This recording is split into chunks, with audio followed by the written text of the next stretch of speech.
Bonsoir, je m'appelle Agnès Panjou, j'habite Grande-Synthe depuis 1992, donc je parle en tant qu'habitante. Moi, je voudrais parler en fait de question de justice. Dans les années 60, les gens rêvaient d'un monde où les pays riches ne continuent plus d'exploiter au même point les pays pauvres. Aujourd'hui, on est en train de polluer de plus en plus avec tous ces containers, parce que ces bateaux polluent malgré tout. Pendant ce temps, les eaux montent. Au Cambodge, c'est terrible. Les îles Fidji sont très inquiets. Beaucoup de pays pauvres n'auront pas les moyens de protéger leurs digues. Ici, vous dites, pas de problème, tranquille, on va monter les berges. Mais comment vont faire les gens qui sont déjà dans une souffrance atroce? D'autre part, qu'est-ce qu'il y a dans ces containers? Comment sont produits ce que contiennent ces containers?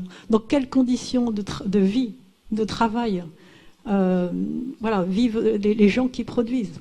Moi je suis inquiète par rapport en fait aux grandes inégalités entre pays riches et pays pauvres. Vous parlez de prendre des parts de marché à Anvers ou bien Le Havre. Donc eux sans doute vont souffrir de chômage alors. Donc ça veut dire oui, enrichissons-nous. Bon les autres peu importe, je ne sais pas. Je pense qu'il y a comme un grand gâteau, de grande richesse. Est-ce que le but, c'est de prendre de plus en plus et puis tant pis pour les autres? Ou bien on peut se dire, tiens, peut-être qu'on peut partager de manière plus équitable.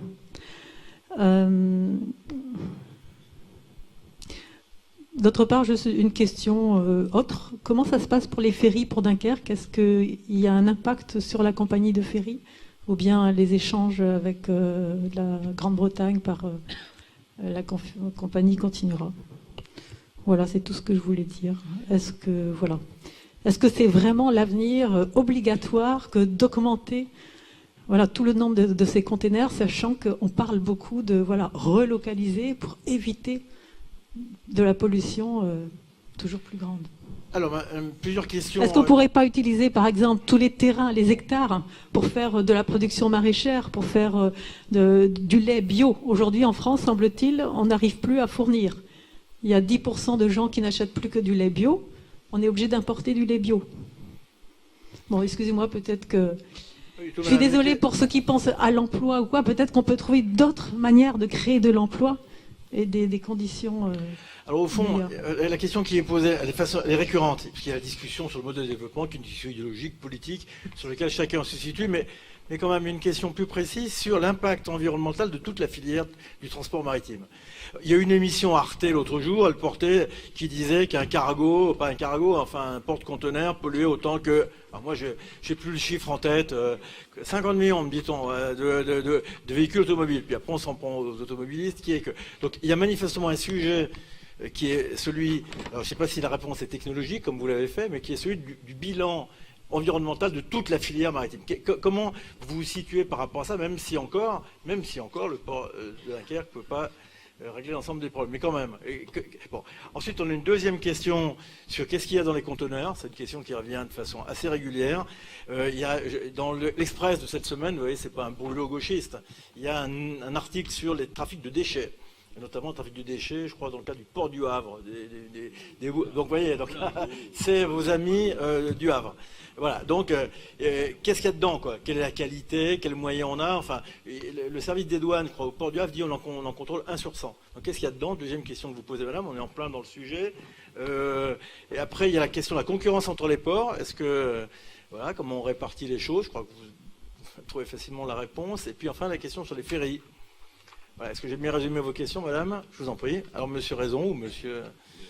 Je vais commencer à répondre. Oui. D'abord, en ce qui concerne, si vous voulez, les échanges, évidemment, quand on parle de partage. Bien sûr qu'il faut partager. Et on est tous d'accord. Ceci étant, quand on partage, on est d'accord pour que les autres partagent, bien souvent. Je prends mon cas autant que celui des autres. C'est-à-dire que si vous expliquez aux Asiatiques que vous allez tout rapatrier en France, ils vont perdre leurs emplois. C'est comme ça. Bon, alors ils perdront leurs emplois pour que nous on en gagne, bien sûr. Bon. La question, si vous voulez, pour moi, elle est relativement insoluble de ce point de vue-là. Donc nous, on part du fait que plus on échange, plus on devient riche. Quand je dis riche, ça veut dire plus il y a de valeur ajoutée qui se crée, plus il y a d'opportunités de vendre.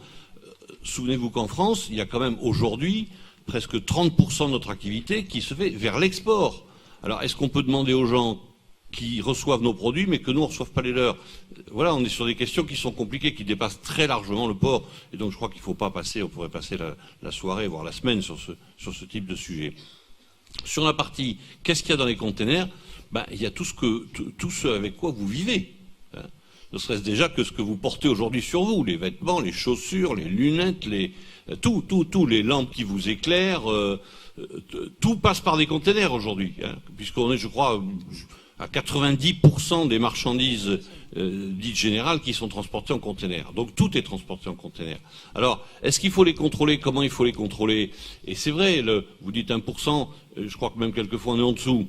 Hein, mais il faut voir pourquoi on contrôle ce pourcent et pas les autres. Bon, les douanes de ce côté-là, ils ont des systèmes d'information, des logiciels qui sont très bien foutus, et ils ont, à mon avis, pas besoin de contrôler beaucoup plus pour savoir à peu près tout ce qui passe. Hein, parce qu'il y a aussi des gens honnêtes. Je vous assure, ça arrive, même à Dunkerque. Bon. Ça veut dire que quand il y a des importateurs, quelquefois, ils disent ce qu'il y a dans le conteneur, vous comprenez? Donc cela, on n'est pas obligé de tous les contrôler à 100%. Voilà. Ceci dit, il y a des choses qui ne sont pas autorisées, qui passent aussi dans les conteneurs, on le sait. Hein. Donc, tout ce qui passe dans les conteneurs, voilà, c'est tous les produits. Comment ils sont contrôlés? C'est un autre débat qui va très au-delà de ce que le port peut faire, pour savoir si, déjà, est-ce que les normes qu'on nous applique sont les bonnes, hein, parce que c'est bien gentil, mais on a vu beaucoup de fois des normes qui ne correspondent pas du tout à ce qui est bon pour la population. On a vu des produits bio qui faisaient des intoxications. On a vu des produits pas bio qui n'en créaient pas. Enfin bref, le problème, il faut descendre dans le détail pour pouvoir répondre correctement. Et si on descend dans le détail, c'est beaucoup de temps et c'est pas un dossier de 170 pages qui vous donnera la réponse. Voilà. Donc nous, notre optique, c'est de dire, on fait notre travail sérieusement, on pense que les échanges sont nécessaires, à l'export comme à l'import, hein, il faut bien le dire. Bon. Et surtout, il faut penser que la plupart des produits aujourd'hui sont containerisés parce que c'est la meilleure façon de les transporter, de la façon la plus économique et surtout la plus sûre. Parce qu'a priori, quand un conteneur est fermé, il y a quand même moins de chances d'y ajouter des produits illicites ou néfastes que si on est sur des marchandises qui sont palettisées. Si c'est la question que vous avez posée, je ne sais pas. Sur les ferries? Alors, deux réponses, l'une sur le bilan de la filière maritime, sur le bilan pollution, parce que vous citiez l'article de l'Express. Ce qu'il faut voir, c'est que la rupture en matière de normes environnementales, vous connaissez ça mieux que moi, M. Archimbaud, on a des phases. Hein. Il y a eu des phases sur les lois, sur l'environnement. Donc on a commencé par l'eau, après on a commencé sur la nature, les zones humides, etc. Et sur le transport maritime, c'est exactement pareil. C'est-à-dire qu'on est dans des phases de durcissement des réglementations environnementales qui sont gérées aujourd'hui par un organisme mondial qui s'appelle l'OMI, l'Organisation Maritime Internationale. Et donc cette organisation a mis des contraintes en Europe du Nord sur des zones qu'on appelle SECA, donc où on n'a pas l'autorisation d'émettre des sulfures de façon importante depuis 2015. Et cette réglementation, elle s'applique déjà aux États-Unis et elle est en train de se développer pour s'appliquer quasiment partout dans le monde à l'échéance de 2025. Donc c'est à quel moment on met le curseur technologique sur les compagnies maritimes et le curseur environnemental pour limiter les rejets des navires, mais là, c'est pas que à Dunkerque, c'est au plan mondial. Donc vous voyez, l'ensemble des pays signataires des conventions de l'OMI, tout le monde a signé les conventions, ratifié les conventions pour que, à partir d'une certaine date, la pollution émise par les navires diminue. Donc voilà, c'est des choses qui se font dans le temps. On espère que ça ira, en tout cas pour nous, le plus rapidement possible, parce qu'on a des réponses à donner aux armateurs pour qu'ils viennent chez nous s'avitailler et qu'ils soient plus propres. Deuxième point, le ferry. Le projet est fait pour que les bateaux porte-conteneurs entrent directement et évitent à la fin de la première phase du bassin de l'Atlantique.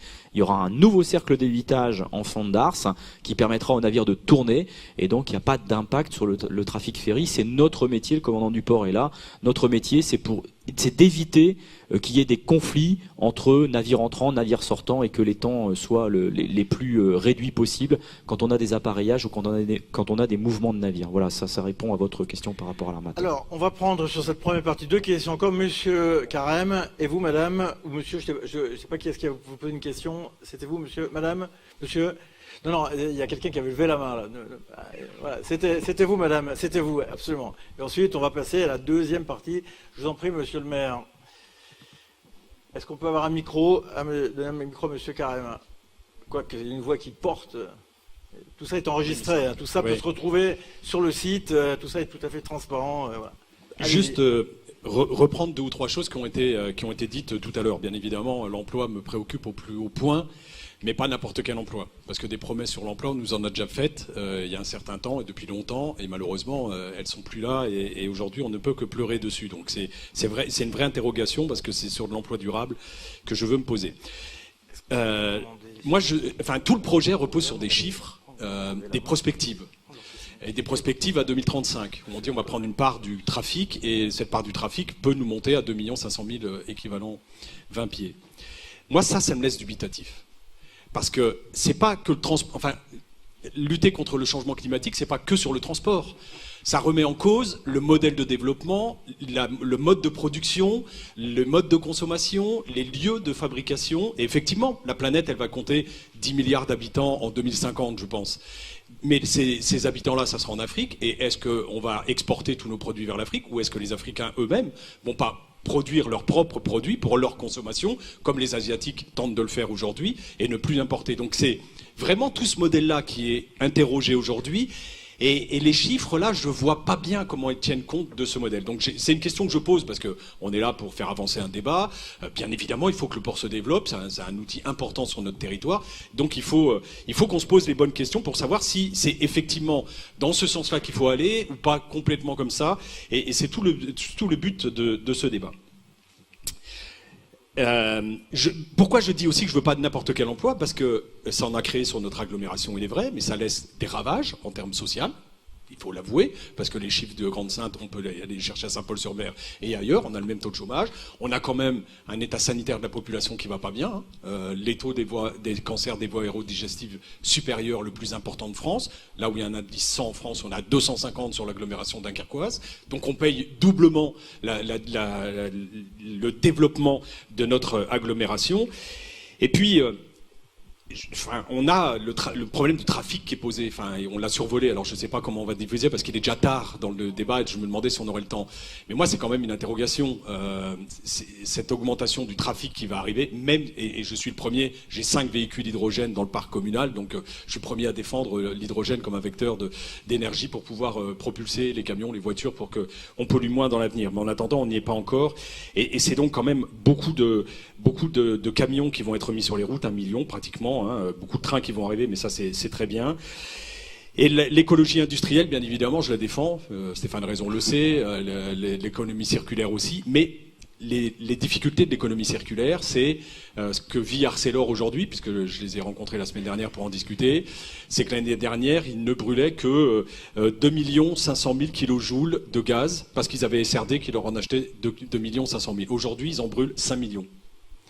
Parce qu'il y a une entreprise qui ferme, du coup ils se retrouvent avec leur production dont ils ne savent plus quoi faire et ils ne savent plus comment la valoriser. Donc c'est aussi les limites de cette économie circulaire, comment on la développe, jusqu'où on la développe, autour de quoi on la développe derrière et quel mode de développement donc on veut sur notre agglomération. Je vous le dis, le conseil municipal de Grande-Synthe s'est prononcé contre Indaclor là, qui arrive, parce que je pense que c'est pas une valeur ajoutée pour le territoire, c'est un projet industriel supplémentaire qui arrive, qui n'apporte pas d'emploi et qui malheureusement traite des déchets venus partout, et je pense que notre territoire a une autre vocation que de traiter ça. On s'était d'ailleurs opposé au terminal méthanier aussi à l'époque, et puis aussi on est un territoire sur le fronton de ma mairie, il y a marqué non au CETA, non au TAFTA, et pour nous ça veut dire quelque chose, c'est pas que des slogans, ça veut dire derrière comment on impulse aussi dans nos politiques, dans nos choix politiques, cet autre mode de développement que l'on veut et qui va nous être imposé, et malheureusement on va tous y laisser beaucoup d'emplois, je pense, ces modes d'échanges internationaux que l'on veut mettre en place à travers l'Europe et à travers le monde,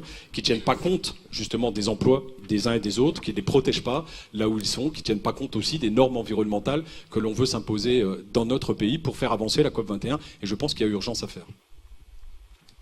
Merci monsieur. Madame, vous aviez... puisqu'il faut qu'on arrête la première partie, on va tuer ça, on y reviendra. Vous vouliez également poser une question. Faites court, je vous en prie, madame. Prenez le temps qui est nécessaire. Alors je comprends bien votre enthousiasme à parler d'un projet, économique. Oui, est-ce que vous pouvez vous présenter, madame? Je suis madame Poilly. Je fais partie d'un certain nombre d'associations, dont ATTAC. Je comprends tout à fait votre enthousiasme à parler de ce projet comme un projet de développement. Mais tout à l'heure, vous parliez changement climatique et j'étais aussi largement d'accord avec vous. Et je reprendrai les arguments de M. Carême qui disait tout à l'heure que ces chiffres étaient purement incantatoires. Moi, je me pose le problème de nos ressources naturelles. On va continuer à multiplier le nombre de conteneurs jusqu'à quand? Déjà, actuellement, les scientifiques lancent des cris d'alerte sur de nombreuses ressources. Pas seulement le pétrole, mais aussi certains métaux, le sable, etc. On ne pourra pas continuer indéfiniment à démultiplier ce qu'on produit de toute façon. Et combien même on le pourrait, on multiplierait alors d'autant les conséquences dramatiques sur le changement climatique. Quand on vous parle environnement, vous répondez c'est assez drôle, faune locale, flore locale, c'est pas de ça dont on est en train de parler, monsieur. Voilà, donc j'aimerais avoir une réponse sur ce problème de croissance qui ne tienne absolument pas compte de la restriction qu'on va avoir à l'avenir sur les ressources naturelles. Bien, donc, d'ailleurs, M. Macron vient de poser une loi qui interdit les hydrocarbures sur le sol français, la production d'hydrocarbures sur le sol français en 2040, mais qui va aussi poser des restrictions sur la consommation totale d'hydrocarbures. Vous n'allez donc pas à l'infini aussi multiplier les importations d'hydrocarbures. Donc le port méthanier, je comprends pas bien la logique de développer toujours plus, de multiplier toujours plus le nombre de conteneurs. Qui veut répondre aux interpellations qui sont à peu près de même nature, enfin que ce soit ses voisines, à part la question de la santé publique sur laquelle je reviendrai dans les impacts tout à l'heure, qui est un sujet spécifique quand même. Je vais peut-être répondre aux questions de Damien Carême, puisque c'est des sujets qu'on évoque ensemble régulièrement. Le premier point, c'est qu'il a bien fallu se baser sur des hypothèses pour créer ce projet, avec quand même un constat que j'ai fait tout à l'heure. Le constat, c'est que le système d'importation des conteneurs en France, aujourd'hui, il est anti-écologique, puisque vous me parlez d'écologie. Le système, il est que aujourd'hui, les 5 millions de conteneurs à destination de la France ne passent pas par les ports français. Non, mais attendez, madame, laissez-moi répondre. Donc, aujourd'hui, notre objectif, c'est de faire en sorte que ce trafic-là, qui est destiné à la France, emprunte un autre système que celui qui est utilisé par les ports du Nord, qui aujourd'hui alimente les ports du Nord. Mais je reviendrai sur les débats autour du modèle de croissance et du modèle de développement. Donc, nous, on a montré depuis quelques années qu'on était capable, par la voie fluviale, de récupérer des conteneurs qui venaient du monde entier et de les mettre sur des barges et de les envoyer à Lille pour les gens qui en avaient besoin à Lille. Ça marche depuis 2015. On a multiplié par 7 le nombre de conteneurs qui passaient par la voie fluviale depuis 3 ans. Et donc je pense qu'on est capable de faire des choses intéressantes. Le modèle plus général, c'est-à-dire la question que vous posez sur le modèle libéral, le modèle de croissance dans le monde entier, c'est un choix de société. Comme disait M. Archimbaud, on ne va pas nous porter toute la misère du monde sur le dos des projets de développement. Donc on est ici à Dunkerque pour trouver des réponses pour faire en sorte que ce territoire, qui a largement souffert de la crise pétrolière, puisqu'on vivait sur le pétrole comme tous les ports français depuis 40 ans, pour que ce territoire reprenne du développement sur des choses qui nous paraissent légitimes, intéressantes et qui vont aider à résoudre des problèmes environnementaux ou de l'insécurité routière ou de la congestion routière. Donc, c'est ça que nous développons. C'est sur cette intuition-là que nous partons. Et nous avons testé une multitude de modèles de développement. François Soulet l'a dit tout à l'heure, le taux de conteneurisation aujourd'hui, il est de 90%. Il n'est pas terminé. On continue à conteneuriser beaucoup de produits. Et on considère qu'aller essayer de capter 2,3% du nombre de conteneurs en Europe, ça reste quelque chose de raisonnable, de mesurable et d'atteignable. Voilà ce que nous avons dit dans ce projet. Alors, je suis d'accord, il y a des impacts, les impacts routiers. On était encore ce matin, on vous l'a dit, à Gennevilliers sur un débat autour des transports. Les transports routiers avancent à une vitesse phénoménale. On parle de camions autonomes, on parle de camions à hydrogène, on parle de camions électriques, on parle de beaucoup de choses sur le transport routier. Et les choses sont en train d'aller à une vitesse folle. Donc nous, on espère que ça nous aidera dans le projet de développement de Dunkerque. Et quant à l'écologie industrielle, je suis d'accord avec vous, il se passe pas là aussi une semaine pour qu'on essaye de trouver des solutions sur comment on récupère la chaleur fatale d'Arcelor, comment on récupère les gaz de haut fourneau, comment on arrive à capter le CO2 pour faire autre chose que du rejet à l'atmosphère. Donc ça, c'est vraiment le travail qu'on mène, communauté urbaine de Dunkerque et port, plus sur Enerkman qui nous aide, qui est le pape de l'écologie industrielle, pour essayer de trouver des solutions et des projets pour qu'on améliore le cadre de vie des Dunkerquois sur le territoire. Alors, très bonne transition. On va passer à la deuxième partie. Vous allez voir, ça, c'est tout à fait dans la continuité. Est-ce que, oui, si vous me donnez deux petites minutes. Oui, juste pas plus. À propos des prévisions. Donner la Parce parole que au pour les public, prévisions, je crois qu'il de faut façon à ce que tout le monde ait le temps de parole équilibré, monsieur. C'est juste pour dire, les prévisions, il faut rester très humble. C'est vrai que les prévisions, on se gourre toujours. On se gourre toujours, tous. Et je vais vous dire que celui qui s'est jamais trompé dans ses prévisions me jette la première pierre. Je suis tranquille, je repars peinard d'ici. Oui. Bon, pourquoi ? Parce que c'est vrai que l'art de la prévision est compliqué.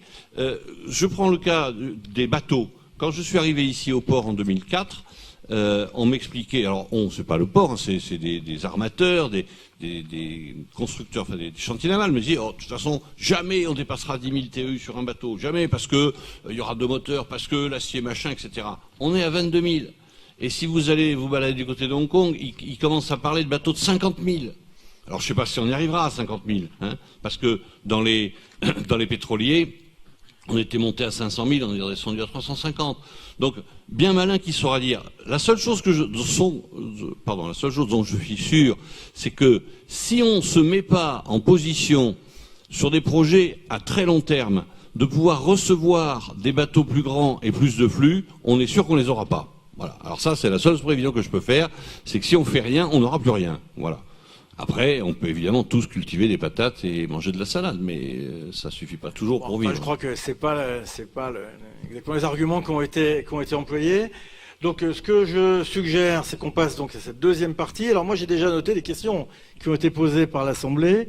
Peut-être, comme les citoyens qui les ont posées ont pris du temps, vous avez bénéficié du même temps.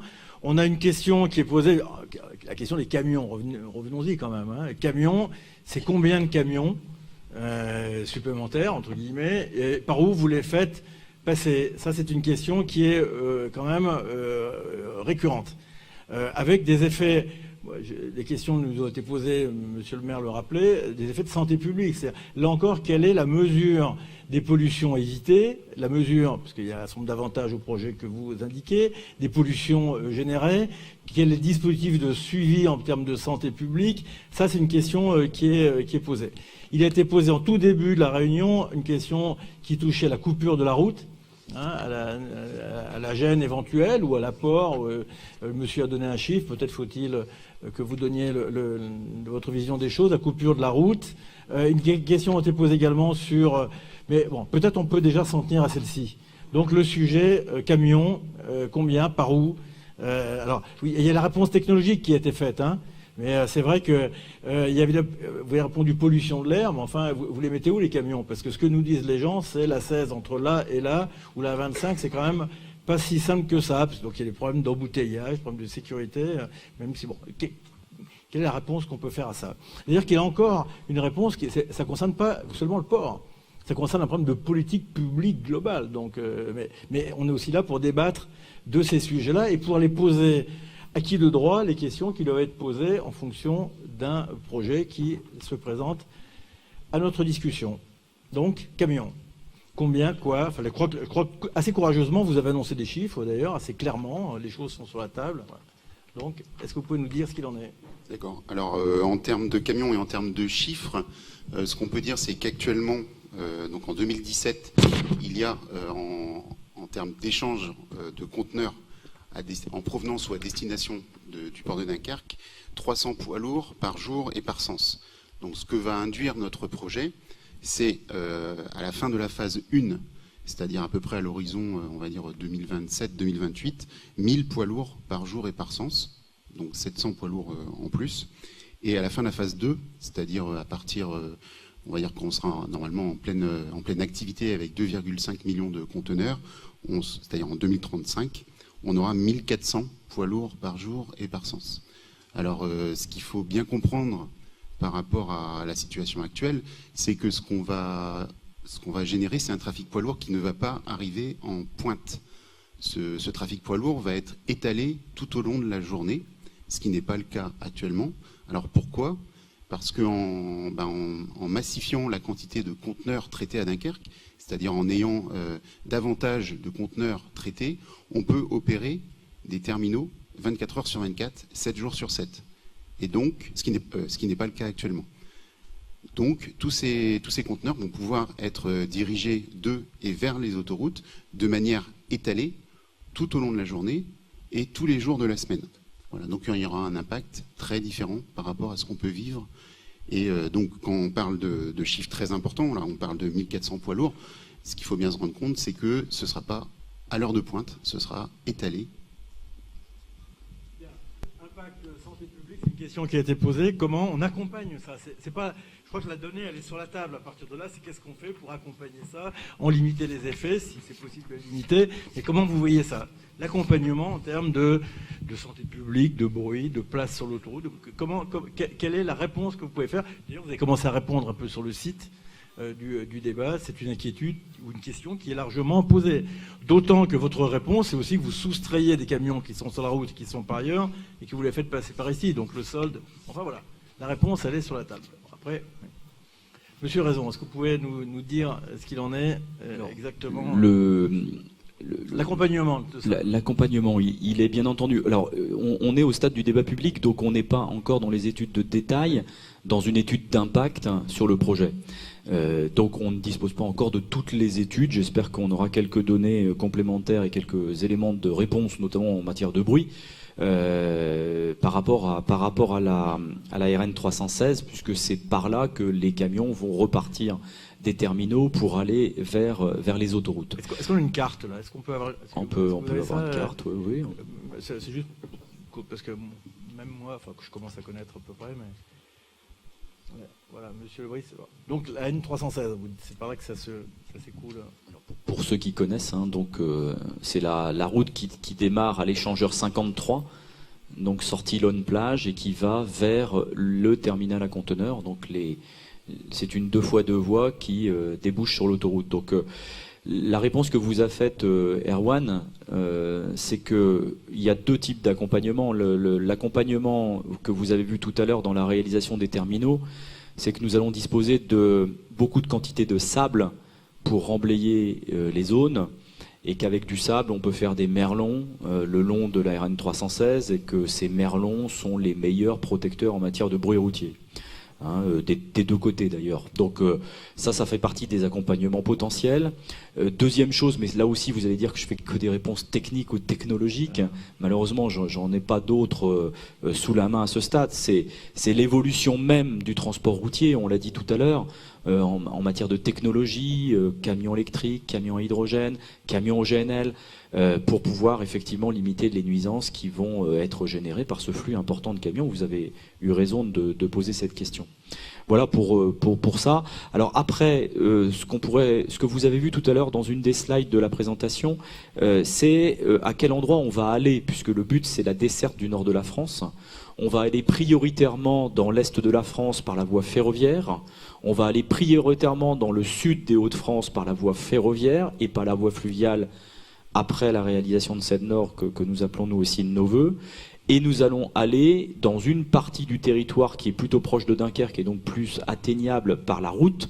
Nous allons y aller plutôt par des voies type RD, donc la route de Saint-Omer, et après par la 26 à destination d'Arras, puis après dans le réseau A26, A1 et A29.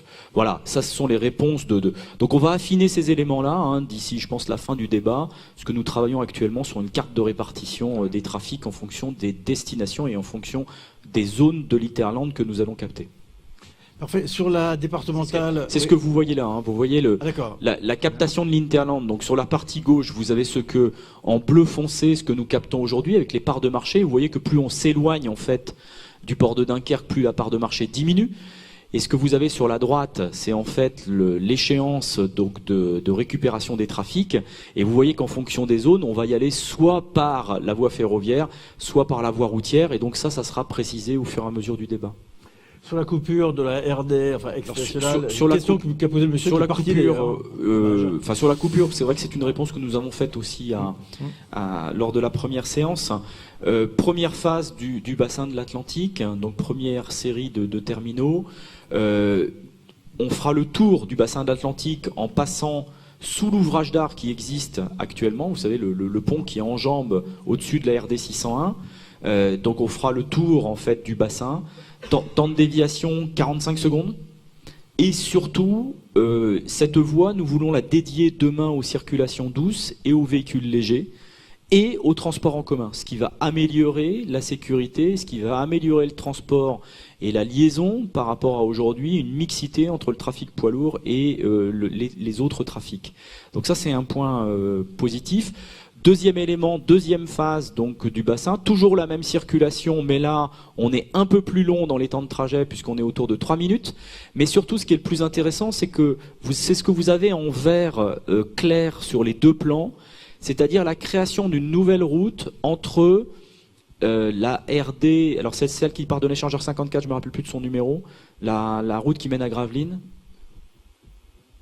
Je vais retrouver, c'est une à 2 chiffres. Excusez-moi, j'ai un trou de mémoire. Ça m'arrive. Monsieur raison. Voilà. Et la RN 316, donc de l'autre côté, la route de Lonne-Plage, puisqu'en fait cette route-là n'existe pas et ça permettra donc justement à des habitants du sud de Gravelines de pouvoir revenir sur la RN 316 un peu plus facilement que ce qu'ils font aujourd'hui. Donc voilà, on a travaillé sur le réseau viaire, sur le réseau routier, pour faire en sorte de donner des nouvelles réponses aussi à l'ensemble des habitants du secteur. Le monsieur qui est parti donc tout à l'heure, également, je vais lui poser quand même la question. Alors, je ne sais pas si j'ai bien compris, des canalisations d'eau. Est-ce que c'est Watring, notre question? Est-ce que c'est des impacts eau? Mais est-ce qu'on peut au passage en dire quelques mots? Comment vous étudiez cette question? Je ne sais pas si la question qu'il posait d'ailleurs, mais enfin... J'ai extrapolé un peu là-dessus. Alors sur les réseaux, oui. Dans la variante qu'on a, dans la solution qu'on a choisie, il y a très très peu de canalisations là. Il y a des canalisations d'eau industrielle, il y a les canalisations de Total qui transfèrent les produits pétroliers qui sont stockés aux APF vers le site de Mardic. Et l'ensemble il y a une règle de base en matière de réseau sur le port de Dunkerque, c'est que ce sont les gestionnaires qui déplacent dès lors que le port a des projets. Donc là-dessus, il n'y a pas d'impact pour vous, puisque tous les réseaux existants seront déplacés dans le cadre de la réalisation du bassin. Sur les terrains, c'est une question, je ne sais pas si la question qui était posée sur l'usage des terrains, mais à la première réunion publique, il y a un monsieur, je crois c'était de la Chambre d'agriculture, qui avait posé la question des terrains agricoles. Est-ce qu'au passage, je ne sais pas si c'est à ça qu'était fait allusion tout à l'heure, sur l'usage des terrains agricoles, est-ce que on peut avoir une réponse là-dessus, puisqu'il y a des agriculteurs qui avaient un droit provisoire d'installation. Comment vous allez traiter cette question? Il y aurait un focus group d'ailleurs sur cette question. Alors le sujet de l'agriculture est un sujet important pour nous, puisque les terrains ont été préemptés il y a 50 ans. Donc ce sont des terrains propriété du port. Les agriculteurs qui sont sur ces terrains sont des locataires. Ils sont locataires à l'année avec des baux à l'année. Et donc nous avons confié une mission à la SAFER, donc d'organisation de l'agriculture sur notre territoire. Donc organisation aujourd'hui avec l'aménagement de 2 grandes zones d'activité et l'organisation demain avec une disparition partielle d'une partie des terrains agricoles.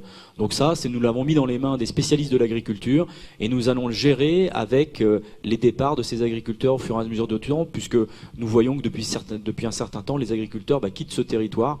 Donc il y a une concentration dans les exploitations et petit à petit, en fait, on fait une espèce de remembrement agricole avec l'aide de la SAFER. Et j'avais quasiment la réponse. La route départementale, c'est la 11, mais je l'avais sur le bout de la langue, mais je pensais dire une bêtise, donc c'est pour ça que je ne l'ai pas dit tout à l'heure. Est-ce que je peux l'avoir, là ? Bien, alors on continue notre... Je vous en prie, monsieur. Allez, vous levez la main sur les sujets impacts locaux. On est en plein dedans, je ne développe pas trop. Je vous en prie, monsieur. Bonsoir, je m'appelle monsieur Messali. On parle des... Et vous habitez à Grande-Sainte ? J'habite à Grande-Sainte. Ça marche. Et c'est à propos des poids lourds, justement. Passer de 300 poids lourds à 1400, quand même, c'est énorme. Je sais bien que vous dites que l'impact ne sera pas très... Enfin, quand on voit la voirie existante, qui c'est qui va payer tout ça ? Parce qu'il va falloir peut-être élargir, peut-être faire des aménagements. Est-ce que c'est vous qui allez payer tout ça ? Et en plus, si on prend l'autoroute A16, il est mortifère cette autoroute, c'est criminel, 1400 poids lourds. Vous vous rendez compte ? Déjà maintenant ça va pas. Alors avec un multiplieur par 3, comment vous allez faire ? Les accidents, la pollution. L'autoroute A16 il n'est pas aux normes déjà. Les bandes d'arrêt d'urgence sont pas bonnes. Enfin bref, je pense que c'est très très très dangereux ce que vous faites, ce que vous allez faire avec les poids lourds. Même si on se projette des années et des années et des années. Je sais pas quel âge vous aurez, mais c'est les enfants, les petits-enfants qui vont traquer. Vous serez peut-être plus là, je sais pas. Enfin voilà, c'est la question que je vais poser. Qui c'est qui va payer tout ça ? Au niveau pollution et au niveau infrastructure routière. Et pour revenir à madame qui parlait de venir de Gravelines à Grande-Sainte, tout ça, vous allez couper des routes, vous allez impacter, comme pour employer un mot qui n'est pas terrible, enfin, vous allez impacter les transports urbains. Quelles sont vos réponses là-dessus ? Alors peut-être on peut creuser ce sujet-là sur qui paye. Est-ce que c'est inclus dans le projet ? Est-ce que c'est qui va payer ce détournement de la voirie, hein ? Et puis d'une façon générale, est-ce qu'il y a des projets d'élargissement des infrastructures ? C'est une question qui est posée, ça. Elle est bonne, elle est mauvaise. On aime la question, on n'aime pas la question. Je ne parle pas de vous d'ailleurs, parce qu'il y a des gens qui disent il faut élargir l'autoroute. Donc je pense dans cette salle des gens à qui cette question-là va provoquer des boutons. Néanmoins, est-ce qu'on va élargir les autoroutes ? Est-ce qu'on va... vous voyez, quelle est la capacité d'absorption parce que, certes, bon, en gros, voilà, et ça, c'est pas la responsabilité encore du port de Dunkerque, mais quand même. Donc, qui paye ? Est-ce qu'on élargit comment vous allez accompagner ça, au fond ? C'est toujours les mêmes questions qui viennent. C'est-à-dire, bon, on ne peut pas simplement lancer quelque chose, un projet, il faut regarder comment ça fonctionne, tout ça. Oui, alors je vous en prie. Peut-être tout d'abord sur la deuxième partie de la question, oui. Pour savoir qui paye la déviation en fait entre Gravelines et Laune-Plage. Eh bien, c'est nous. Dans le cadre de ce projet, le coût de la déviation de cette route, de l'ancienne RN1, nouvelle RD 601, c'est intégré dans le coût qui a été présenté tout à l'heure par Stéphane Raison. Voilà. Alors en ce qui concerne l'autoroute, comme je l'ai indiqué tout à l'heure, le fait d'avoir un plus grand nombre de conteneurs à traiter permettra de faire accéder à l'autoroute ces poids lourds à toute heure de la journée. On travaillera 24 heures sur 24, 7 jours sur 7. Et donc, il y aura une dilution importante de ce trafic poids lourd. Voilà. Ensuite, ce constat-là, parce que je vois que monsieur vous hochez de la tête, ce constat-là, on l'a partagé avec le gestionnaire actuel de l'autoroute. C'est-à-dire que l'augmentation qu'on a estimée du trafic, elle est acceptée par le gestionnaire de l'autoroute. Elle est de l'ordre de ce qu'on a calculé 2% de l'augmentation globale du trafic à l'horizon 2035. Parce que, comme vous l'indiquiez, Monsieur le Président, notre projet n'est pas le seul dans l'agglomération dunkerquoise, n'est pas le seul non plus sur la côte d'Opale. Tous les projets et tous les développements urbains contribuent à l'augmentation du trafic. Et notre projet, c'est uniquement 2% de cette augmentation. Voilà. Donc nous, en termes de saturation de trafic, eh bien, nous faisons le maximum en ayant un opérateur qui travaillera 7 jours sur 7, 24 heures sur 24. On a un impact relativement réduit. Et en termes de pollution, je pense qu'on a déjà beaucoup insisté sur l'action qui est conduite par le port de Dunkerque pour favoriser les modes de propulsion alternatifs, c'est-à-dire dans un premier temps le GNL. Par la suite, il y aura bien évidemment d'autres actions, mais à une autre échelle, pour favoriser l'électrique.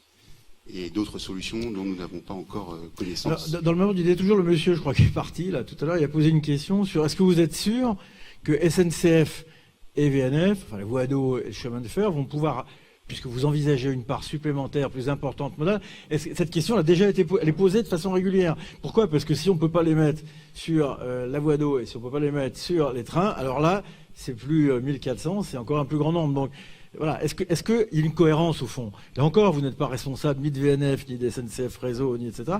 Mais au fond, comment tout ça s'ajuste pour aller dans le sens des objectifs que vous fixez ?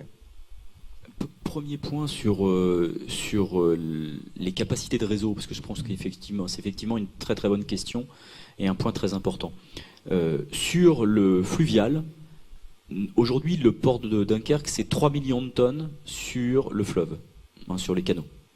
La réserve de capacité qui nous a été donnée par VNF, c'est 12 millions de tonnes. Et sur le ferroviaire, nous traitons aujourd'hui 13 millions de tonnes. Et la capacité de la gare de triage de Grande-Synthe, c'est 21 millions de tonnes. Et je l'ai dit tout à l'heure dans l'exposé, nous disposons, et nous sommes le seul endroit en France, avec l'Île-de-France, à disposer d'un tel réseau.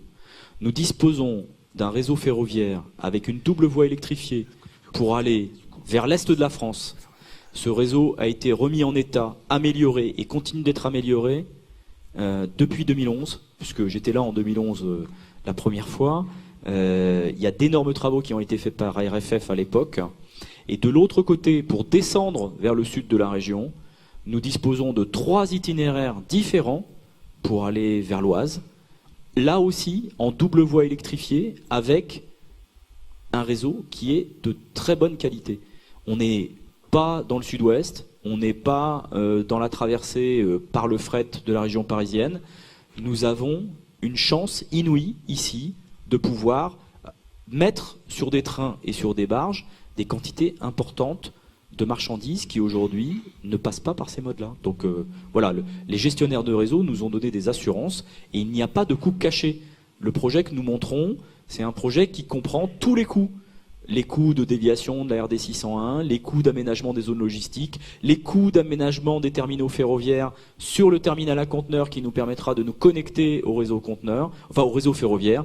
Tout ça, c'est dans le projet. Donc c'est un projet où on revient pas en deuxième période pour dire j'ai besoin d'une nouvelle voie ferrée entre, je citerai pas de nom, puisqu'il y a actuellement un projet qui est du même type en France. Voilà, nous n'en avons pas besoin et nous ne réclamons pas une amélioration de ces infrastructures-là. Alors certes, il y a des travaux à faire, d'entretien, comme tout gestionnaire de réseau. Il faut entretenir des écluses, il faut entretenir des postes d'aiguillage, il faut entretenir des voies ferrées. Certes, il faut le faire, mais il n'y a pas de coût d'investissement complémentaire. Ça, c'est très important par rapport à notre projet. D'ailleurs, souvenez-vous, M. Archimbaud, lors de la réunion préparatoire que vous aviez faite, vous aviez invité les gens de VNF et les gens de SNCF Réseau, et les deux, me semble-t-il, avaient été extrêmement clairs sur ce sujet, en disant les deux qu'ils n'avaient pas de problème de capacité, compte tenu du projet que le port avait présenté. C'est ce qu'ils ont dit et c'est ce qu'on va charger de leur faire répéter par écrit. Mais c'est pas des grands communicants, ils sont pas très causants. Mais vous le savez bien, y compris pour des raisons professionnelles. Je vous en prie, vous avez demandé la parole, je vous en prie, monsieur ou madame. Monsieur, excusez-moi, je suis aveuglé par les... Je vous en prie. Bonjour. Est-ce que vous pouvez vous lever, s'il vous plaît, monsieur, de façon qu'on vous voit. Bonjour à tous. Donc, Laurent Duvois habite en Brédune. Donc, pour venir ici, je suis totalement à l'opposé. Je vous garantis que le nombre de camions, c'est assez affolant. Et de jour comme de nuit. Je suis également conducteur de train. Donc, vous vous posez des questions sur les infrastructures. Je peux vous en donner une paire. Ben, allez-y, monsieur. Donc, déjà, moi, je voulais savoir où en était l'état des voies des ports, parce qu'elles ont été rétrocédées de la SNCF au port dans un état plus que lamentable. Donc, on nous dit qu'on va mettre énormément de trains. Moi, je veux bien. Je roule tous les jours sur nos voies. Alors oui, il y a eu des gros travaux de fait en 2011, mais laisser passer des frettes de 2400 tonnes, 4000 tonnes, 4400 tonnes, je vous assure que ça se dégrade à une vitesse incroyable. Il faut aussi savoir, je voulais savoir au moment du développement ferroviaire à l'intérieur de votre nouveau bassin, si vous comptez l'électrifier également. Concernant les doubles voies électrifiées, c'est bien beau d'avoir des voies. Il faut aussi avoir des conducteurs, il faut aussi avoir des agents qui entretiennent, et il faut avoir des postes de circulation qui soient bien intégrés et bien complémentaires. Ce qui n'est pas du tout le cas avec le nœud ferroviaire d'Hasbrook. Sachant que quand on part de Grande-Synthe, si on ne part pas par Hasbrook, on ne va pas dans l'Est, on ne va pas en région parisienne. Ça, c'est une évidence. Concernant les triages, il faut savoir que la SNCF désormais ne fait que des trains complets. C'est-à-dire qu'on ne met pas une locomotive pour faire 10 wagons à droite, 3 wagons à gauche. C'est plus comme ça que ça se fait. C'est des trains de 700 mètres, 750 mètres qui partent d'un point A pour aller à un point B. Ces trains-là, il faut bien les former. Pour les former, on a la chance, comme vous dites, d'avoir un grand triage à Grande-Synthe. Ce qu'il y a, c'est qu'il n'y a plus d'effectifs. Ça, c'est une chose. Pour revenir aussi à ces fameux triages, on en avait 3 sur la région. Celui de Somain, il n'existe plus. Celui de Délivrance n'existe plus, malgré que monsieur Dubu, je pense qu'il s'appelait, le 19 septembre de Réseau, nous a dit on fait une étude. C'est bien beau de faire une étude. Je pense quand même que votre projet va, s'il aboutit, ira bien plus vite que ce qu'on veut bien nous dire. Je pense que monsieur aussi avait dit le 19 que pour commander des trains, il fallait s'y prendre 2 ans à l'avance, autrement on n'était pas prêt de les avoir. Donc là, j'aimerais bien quand même savoir aujourd'hui combien de containers partent du port et combien vous en envisagez de trains à l'horizon de, on va dire, à la fin de la première phase. Parce que la deuxième, elle est toujours hypothétique, ce sera en fonction de vos chiffres, s'ils sont bons ou pas. Donc voilà, toutes ces questions, j'aimerais bien qu'on nous les explique, parce qu'aussi pour partir, oui, c'est ça que je voulais dire, pour partir sur Amiens dans une double voie électrifiée, qui n'est toujours pas électrifiée au jour d'aujourd'hui, les trains sortant du port autonome sont pour l'instant tenus d'aller à Grande-Synthe avant de changer de côté. Donc tout ça, ça aménage quand même beaucoup de choses. Donc donnez-nous moi des chiffres sur le nombre de trains aujourd'hui et le nombre de trains que vous envisagez pour limiter les 1440 camions jour, qui représentent un camion toutes les 30 secondes selon vos chiffres du 19 septembre. Merci pour vos réponses. Merci pour la question. Alors parce qu'on entre dans des choses concrètes, état des voies, électrification, oui, vous inquiétez pas, je vais répondre à tout. C'est un sujet que je connais bien parce que la première fois que je suis arrivé à Dunkerque, je me suis occupé du ferroviaire et je me suis occupé justement du transfert des voies ferrées. Alors je confirme, monsieur, effectivement, les voies ferrées qui nous ont été rétrocédées étaient dans un état assez calamiteux. Il faut quand même signaler que le port de Dunkerque vient d'investir quasiment 50 millions d'euros sur la remise en état de son réseau ferroviaire. Ça s'est fait de la période 2009 et ça se fera jusqu'en 2019, sur 10 ans. Donc vous voyez qu'on n'a pas attendu, nous, de notre côté, pour faire des investissements colossaux, pour remettre en état un patrimoine qui ne l'était plus. Le deuxième point sur lequel je voulais rebondir par rapport à ce que vous avez indiqué, parmi ces travaux que nous avons réalisés en 2010 et 2011 figure l'électrification complète du faisceau de Lonne-Plage.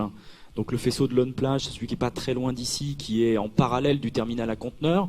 Il y a 8 voies électrifiées de 750 mètres qui vont nous permettre de former des trains complets au démarrage. Donc il n'y a pas besoin de les former à Grande-Synthe. Les trains partiront directement et seront opérés à partir du faisceau de Lonne-Plage. Troisième point, nous n'opérons pas des trains lourds. Les trains conteneurs, ce ne sont pas des trains lourds. On ne tire pas des trains de 4400 tonnes. Généralement, c'est une centaine d'équivalents 20 pieds. On doit être entre 1800 et 2000 tonnes. Donc on n'a pas les mêmes contraintes que sur aujourd'hui les trains d'Arcelor. Enfin, je suis assez d'accord avec vous. Pour opérer ça, il faut des entreprises ferroviaires. Il faut des conducteurs. On a la chance à Dunkerque, et c'est aussi un point positif pour lequel nous travaillons au quotidien. Nous avons 11 entreprises ferroviaires différentes qui opèrent aujourd'hui sur le port de Dunkerque. Donc nous espérons bien que parmi les 11 qui aujourd'hui opèrent, ces entreprises-là continueront à opérer demain pour tracter les trains qui iront desservir l'arrière-pays. Et enfin, les chiffres, puisque vous nous demandiez ce que l'on souhaitait faire et quelles étaient nos possibilités. Aujourd'hui, nous opérons, alors sur les navettes conteneurisées, nous opérons 3 trains par semaine. Demain et en 2035, c'est 54 navettes ferroviaires que nous pensons opérer par semaine. Voilà les éléments de référence. Vous retrouvez d'ailleurs ces chiffres dans le dossier de maîtrise d'ouvrage. Alors monsieur, parce que vous avez posé en 3 minutes une question tout à fait technique, qu'est-ce que vous pensez de la réponse? Je vois que est-ce que vous êtes satisfait de la réponse que j'ai apportée? C'est une prime à la question dans les temps et précise. Oui. Pas du tout convaincu. Alors pas du tout. Le nœud ferroviaire d'Hasbrook, si rien n'est fait, c'est impossible. Déjà, à l'heure aujourd'hui, avec de moins en moins de trains fret, puisqu'ils sont beaucoup plus longs, beaucoup plus lourds, plus les TER, plus les TGV, plus maintenant, comme vous dites, des sillons gardés pour les entreprises non publiques, on va dire. C'est déjà un foutoir aujourd'hui. Donc là, de passer 3 trains semaine à 54 trains semaine, je vois pas comment on pourra faire. Bien, monsieur. Est-ce que vous pouvez prendre un micro? Voilà, je vous en prie. Monsieur le Président, juste un mot de réponse par rapport à ce qu'a dit monsieur. L'ensemble de ces données, ce sont des données qui viennent de SNCF Réseau. Hein. Ces données, on les invente pas. Alors peut-être que vous avez d'autres données, mais en tout cas, pour ce qui est de la direction de SNCF Réseau sur les Hauts-de-France, ce sont des réponses qui nous ont été données sur la capacité de SNCF Réseau à récupérer ces convois. Alors on veillera à ce qu'il soit confirmé et à ce que vous puissiez, à partir de votre expérience, car après tout votre expérience est sérieuse, les infirmer ou les confirmer, en tout cas les discuter. Je vous en prie, monsieur. Bonsoir, monsieur Vérov de Grandfort. Donc il y a 2-3 petits détails qui m'interpellent quand même. Vous voulez faire rouler les camions 24 heures sur 24, 7 jours par semaine, 365 jours par an. Il y a une législation en France qui, je crois, les oblige à s'arrêter tous les 4 heures. Donc il faudra plusieurs chauffeurs dans le même camion. À part embaucher des Polonais, je ne sais pas si la législation française va être d'accord avec ça. Un autre détail qui a quand même son poids, un super transcontainer avec un méthanier et le ferry qui vont manœuvrer en même temps, même dans le cercle d'évolution. Ça fait, à côté d'une centrale, ça fait un beau feu d'artifice. Et le troisième point je ne suis pas écologiste, mais c'est quelque chose qui tient à cœur à beaucoup de monde. Est-ce que la cubature a été évaluée pour connaître le dragage qui sera fait pour la première d'axe? Sachant que lorsqu'on drague, on aspire de l'eau et du sable, et quand on le refoule à terre, il faut refouler beaucoup plus d'eau que de sable. Sinon, on bouge des canalisations et tout s'arrête. Donc, cette eau, ce sera donc de l'eau salée, qui va se répandre dans des terres anciennement agricoles, qui malgré tout, cette eau salée va se répandre dans la nappe phréatique. Sachant que s'il reste encore des agriculteurs, ils pompent dans la nappe phréatique pour arroser. Donc ils vont arroser avec de l'eau salée. Je ne sais pas si ça fait bon ménage. Alors dans tout ça, moi je ne suis pas écologiste, mais malgré tout, il y a quand même quelque chose qui me paraît illogique dans ce procédé. Monsieur, si vous me permettez, je vais répondre juste pour les camions. Les camions, c'est pas des navettes qui vont tourner, donc c'est pas le même chauffeur qui va faire 4 ou 5 tours dans la journée. C'est autant de camions qui vont partir, et chacun évidemment avec son temps de conduite habituel. Donc au bout de 8 heures, le camion reste sur place.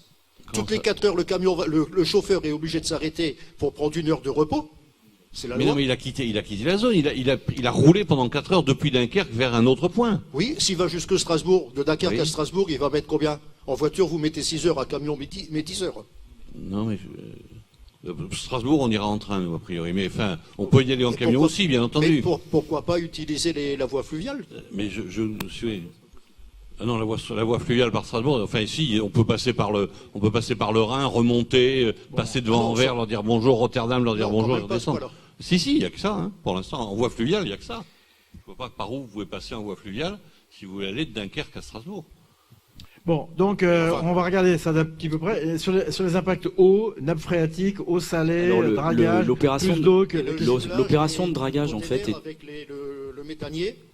C'est ça. Et les bateaux répondre à la question. Alors heureusement, et là je pourrais faire répondre le commandant du port, heureusement qu'on ne fait pas tourner en même temps un ferry, un méthanier et un porte-conteneur, parce que là on mettrait en cause la sécurité maritime de l'ensemble de nos mouvements. Donc oui, et alors ça c'est le premier point. Mais Eric, tu vas faire une réponse plus détaillée que moi. D'ailleurs, la même question a été posée avec les ferries au débat de l'UMC. La réponse est d'apporter qu'il y a compatibilité. Je crois que vous l'avez dit, monsieur. Oui, il y a automatiquement une régulation à apporter. Il y a une vigie qui correspond un petit peu à une tour de contrôle, ce qu'on pourrait parler sur un aéroport, qui est uniquement là pour gérer le trafic. Effectivement, il ne faut pas que 2 bateaux soient au même endroit au même moment. Ça se fait aujourd'hui, ça se fera toujours demain. L'avantage qu'il y aura avec l'allongement, il y aura un nouveau cercle d'évitage. Donc les porte-conteneurs éviteront dans le cercle sud, les ferries seront dans le cercle intermédiaire, le cercle existant, et les méthaniers sont dans le cercle de l'avant-port. Il y a vraiment une place par rapport au trafic. Il suffit même de regarder sur une carte aujourd'hui, sur les cartes en direct, ce qu'il peut avoir comme trafic à Rotterdam, Anvers, c'est ce qu'on voit malheureusement à Dunkerque, où on est vraiment une fluidité et une place énorme qu'il y a. Ça ne posera vraiment aucun problème de gérer ce trafic, puisque bon, les ferries, on a 12 bateaux par jour, les méthaniers, quand ça tournera, on n'en a pas tous les jours. Il y a quand même facilité pour gérer ça, et on a des gens en H24 qui sont dédiés pour faire ce trafic. Bien, sachant que la question du monsieur n'est pas stupide, puisqu'elle a été posée, y compris d'ailleurs par les gens, à moi-même, du terminal méthanier. Donc c'est un vrai sujet, monsieur. 3 types de trafic, 3 cercles d'évitage. Voilà. C'est un peu la réponse binaire. Séparation il y a 3 cercles. Des flux. Oui, il y a 3 cercles, et dans la phase 1, il y a le 3e cercle. Voilà. Alors maintenant sur l'eau. Sur l'eau, l'eau dragage. Alors les remblaiements de zone en fait se font, ce sont des opérations qu'on fait déjà, puisqu'on a déjà une chambre de dépôt qui sert à ça. Puisque nous dépotons des sables de dragage, et nous allons le faire d'ailleurs très très bientôt à partir du début de l'année 2018. Donc nous avons des terrains dédiés en fait qui nous permettent de faire ce dépotage, et nous gérons en fait les retours d'eau salée le plus rapidement possible vers le bassin. Donc il n'y a pas, si vous voulez, on rentre pas dans une imprégnation des terrains où l'eau salée va percoler à l'intérieur. Et en plus on préparera les terrains pour éviter ça lorsqu'on fera les remblaiements. Donc là-dessus c'est quelque chose qui est parfaitement maîtrisé. Bien, on continue, il nous reste 20 minutes, on est dans les temps. Je vous en prie, monsieur, vous avez posé la question, vous depuis un certain temps également, vous monsieur et vous monsieur. Toujours sur la question des impacts locaux, voilà, je vous en prie. Péchon Jean-Marc, Saint-Paul-sur-Mer, et sans étiquette. Voilà, je suis déjà venu dans la réunion à CCI. Et donc en partant de Turlan, je me suis dit, j'ai des questions. Et bon, là maintenant je suis embêté parce qu'en fait entre deux j'ai vu une émission à la télévision qui est très intéressante, je trouve, sur Arte, et qui parle justement de la Chine en fait, et du nouveau projet que la Chine a justement sur le transport des marchandises. Et donc la Chine en fait apparemment, et c'est pour ça là je comprends plus du tout maintenant, je suis complètement perdu dans les débats, je comprends plus grand chose. Et donc la Chine apparemment change sa stratégie et a décidé de tourner le dos à la mer. Et donc elle passe maintenant elle part de l'intérieur des terres. Et donc elle remet en place le fameux route de la soie. Et cette route de la soie, elle va pas se faire avec des chameaux. Elle va se faire avec une autoroute très performante, avec des rails, enfin un système de voies ferrées, pour transporter tout ce que normalement on voudrait transporter par Dunkerque. Et donc en fait, en passant en même temps par cette nouvelle voie, ils vont refaire en même temps un remaillage de leur pays sur un plan autoroutier. Et en faisant ce remaillage, en fait, moi je me pose la question, parce qu'en fait j'ai pas vu la stratégie complète, mais je me demande s'ils vont pas faire ça serait dommage qu'ils refassent la même erreur de partir d'un point A à un point B pour transporter. Je me demande s'ils vont pas sur toute la route créer des entreprises, des usines pour fabriquer. Et à partir de là, refaire des autres remaillages. Donc je comprends plus trop notre fonctionnement idéologique à nous et de leur. Je crois qu'on est opposés, il y a un décalage. Alors, est-ce que le projet de la route de la soie, qui consiste à mettre sur des trains les conteneurs, quelques conteneurs qui passeront sur la route de la soie, ils mettront une dizaine de jours, 15 jours, 24, est-ce que ça compromet l'hypothèse sur laquelle vous spéculez, vous comptez? C'est là que votre question, monsieur. Finalement, est-ce que, plutôt que voilà. Je vais vous dire, je connais bien ce dossier parce que j'ai travaillé pour l'Union européenne, justement, précisément. Le projet s'appelle OBOR, One Belt, One Road. Nous, en France, on l'a traduit route de la soie. C'est très restrictif par rapport au projet chinois qui fait plus de 100 milliards de dollars. On peut mettre ça en one, mais bon, 100 milliards de dollars au total.